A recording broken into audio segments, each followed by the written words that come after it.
than this. So let me ask you this. Barack Obama, Donald Trump, who gets the credit for this? Barack Obama's stock market rally was based largely on the fact that there was a bailout and that the Fed basically kept interest rates very low. I mean, it was enough. And came from ridiculously low levels. Yeah, and there was nothing magical about his fiscal policy, which was a mishmash of, wasting federal money on stimulus that didn't work. But it did happen under his watch. It started. But it tried to bottom. But remember, that was the Fed. So you give Donald Trump more credit. You give the Fed more credit. The Fed propped up the economy and bailed us out. Barack Obama's the Federal Reserve, regardless of either president, this wouldn't be. No, I think Donald Trump has some really good stuff in his fiscal policy. Right. The deregulation was bottom line, went right to the bottom line of companies. The tax cuts, the same thing. I have some issues with his tax cut plan. I think he should have done a bigger individual tax cut, and we still don't have decent wage growth for other reasons. But if you look at the market as a whole, the reason why the economy and the market is getting better is primarily because of Donald Trump's fiscal policies. So is this a rich market to you?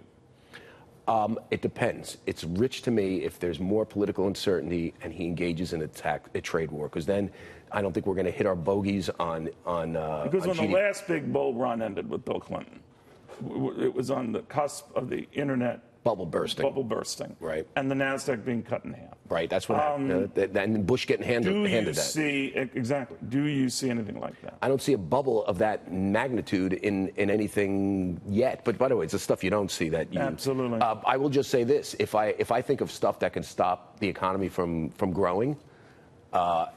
Some of that is political uncertainty. A lot of that is trade. You take those things off. Then you go back to fundamentals of companies. Do the tax cuts actually give us the bang for the buck? And so far, and deregulation so far has.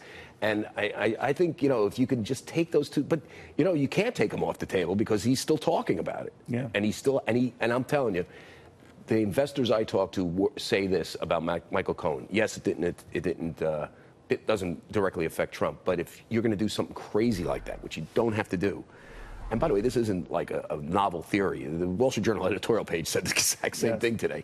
If you're going to do something dumb like that or reckless, I keep saying dumb, I don't mean dumb, but it is reckless.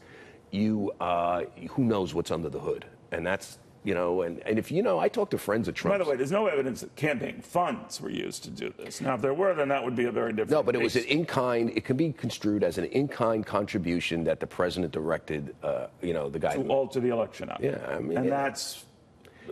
Even though I don't think it would have altered the election. I don't think so either. I don't think so either. But again, it gets a little slippery, and the president lied in both of those cases. Yeah, you know that now. It's probably Michael Cohen said it didn't happen. Michael Cohen said he lied, right? I mean, the president later owned up to the payments. Oh, that's right. First he said it never happened, and then he said, "I can't keep track of all his dancing around this issue." He lied. I sometimes think we dance around this, but he lied. All right. It's always good seeing you. You never lie. Yep. That's the thing I admire Thank so you. much about Do you like my tie? I do not. Sure. But I mean, but you're so good at what you do that I ignore your fat. Thank you. Oh, of course.